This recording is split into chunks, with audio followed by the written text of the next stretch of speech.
12장 유월절 엿새 전에 예수께서 베다니로 들어가셨다. 그곳에는 얼마 전에 죽은 자들 가운데서 살아난 나사로가 살고 있었다.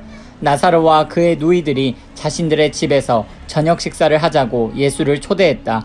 마르다는 시중 들고 나사로는 사람들과 함께 식탁에 앉아 있었다.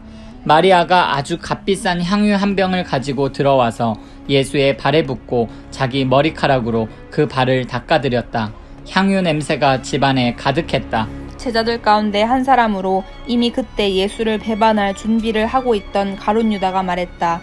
왜 이 향유를 팔아서 그 돈을 가난한 사람들에게 주지 않습니까? 팔면 은화 300은 충분히 받을 텐데. 이렇게 말하는 것은 그가 가난한 사람들을 생각해서가 아니라 도둑이었기 때문이다. 그는 일행의 공금을 맡고 있었는데 그것을 빼돌리기도 했다. 예수께서 말씀하셨다. 그 여자를 가만두어라. 그 여자는 내 장례식을 내다보고 예를 표한 것이다. 가난한 사람들은 너희와 항상 함께 있지만 나는 너희와 항상 함께 있는 것이 아니다. 예수께서 다시 마을에 오셨다는 소문이 유대인들 사이에 퍼졌다. 사람들이 예수뿐만 아니라 죽은 자들 가운데서 살아난 나사로도 보려고 몰려왔다. 대제사장들은 나사로를 죽이기로 모의했다. 나사로 때문에 많은 유대인들이 예수를 믿었기 때문이다. 이튿날 명절을 지키러 와 있던 많은 무리가 예수께서 예루살렘에 들어오신다는 말을 들었다.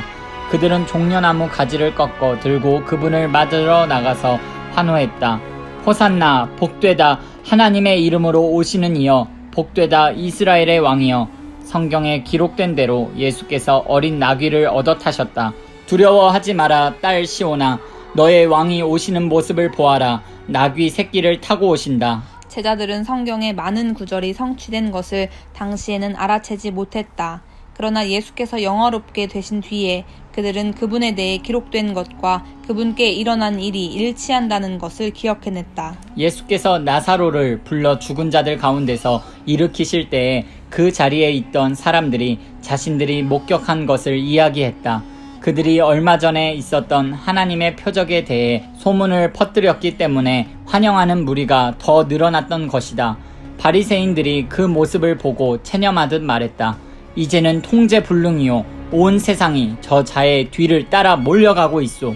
명절을 맞아 예배를 드리려고 올라온 그리스 사람들이 있었다. 그들이 갈릴리 벳세다 출신인 빌립에게 다가가서 말했다. 선생님, 우리가 예수를 뵙고 싶습니다. 도와주시겠습니까? 빌립이 안드레에게 가서 말했다. 안드레와 빌립이 예수께 가서 말씀드리자 예수께서 대답하셨다. 때가 되었다. 인자가 영광을 받을 때가 왔다. 잘 들어라. 밀알 하나가 땅에 묻혀 완전히 죽지 않으면 한 알 그대로 남아있다. 그러나 밀알 하나가 땅에 묻혀 죽으면 싹이 나서 몇 배의 열매를 맺는다. 마찬가지로 누구든지 현재의 목숨에 집착하는 사람은 그 목숨을 잃을 것이다. 그러나 앞뒤를 재지 않는 사랑으로 그 목숨을 버리는 사람은 참되고 영원한 생명을 얻게 될 것이다. 너희 가운데 누구든지 나를 섬기려는 사람은 나를 따라오너라. 나를 섬기는 사람은 내가 있는 곳에 있게 될 것이다. 누구든지 나를 섬기는 사람은 아버지께서 높여주시고 상 주실 것이다. 내 마음은 몹시 흔들리고 있다. 그러니 내가 무슨 말을 하겠느냐? 아버지, 나를 여기에서 벗어나게 해주십시오 라고 말해야 하겠느냐? 아니다. 나는 처음부터 이것 때문에 온 것이다. 나는 아버지의 영광을 드러내 보이십시오 라고 말하겠다. 그러자 하늘에서 한 음성이 들려왔다. 내가 이미 영화롭게 했고 앞으로도 영화롭게 할 것이다. 그 소리를 들은 무리가 말했다. 천둥소리다. 다른 사람들이 말했다. 천사가 이분께 말한 것이다. 예수께서 말씀하셨다. 이 음성은 나를 위해서가 아니라 너희를 위해서 들려온 것이다. 지금 이 순간에 세상은 위기에 처해 있다. 이제 이 세상의 통치자인 사탄이 쫓겨날 것이다. 그리고 내가 이 땅에서 들려 올라갈 때 나는 모든 사람을 이끌어서 내 주위로 모을 것이다. 예수께서 이렇게 말씀하신 것은 자신이 어떤 죽임을 당할지 보여주시려는 것이었다. 무리 가운데 대답하는 소리가 들려왔다. 우리는 하나님의 율법에서 메시아가 영원히 계신다고 들었습니다. 그런데 선생님은 인자가 들려야 한다고 하시니 어째서 그래야 합니까? 선생님이 말씀하신 인자가 누구입니까? 예수께서 말씀하셨다. 빛이 너희 가운데 있는 것은 잠시뿐이다. 빛이 너희 가운데 있는 동안 다녀라. 그래서 어둠이 너희를 멸하지 못하게 하여라. 너희가 어둠 속에 다니면 자신이 어디로 가는지 알지 못한다. 빛이 너희와 함께 있는 동안 그 빛을 믿어라. 그러면 그 빛이 너희 안에 있으면서 너희 삶을 속속들이 비춰줄 것이다. 너희는 빛의 자녀가 될 것이다. 예수께서 이 모든 것을 말씀하시고 나서 몸을 숨기셨다. 예수께서 이 모든 하나님의 표적을 보여주셨지만 그들은 받아들이지도 않았고 그분을 신뢰하지도 않았다. 이 일로 예언자 이사야의 말이 옳다는 것이 확인되었다. 하나님, 우리가 전한 말을 누가 믿었습니까? 하나님께서 팔을 뻗어 행하려고 하시건만 누가 그것을 알아보았습니까? 처음에 그들은 믿으려 하지 않았고 나중에는 믿을 수도 없었다. 이 또한 이사야가 말한 것과 같았다.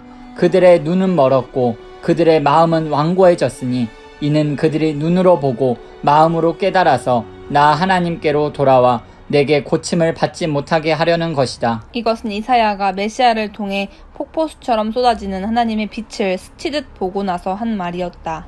한편 지도자들 가운데서도 상당수가 믿었다.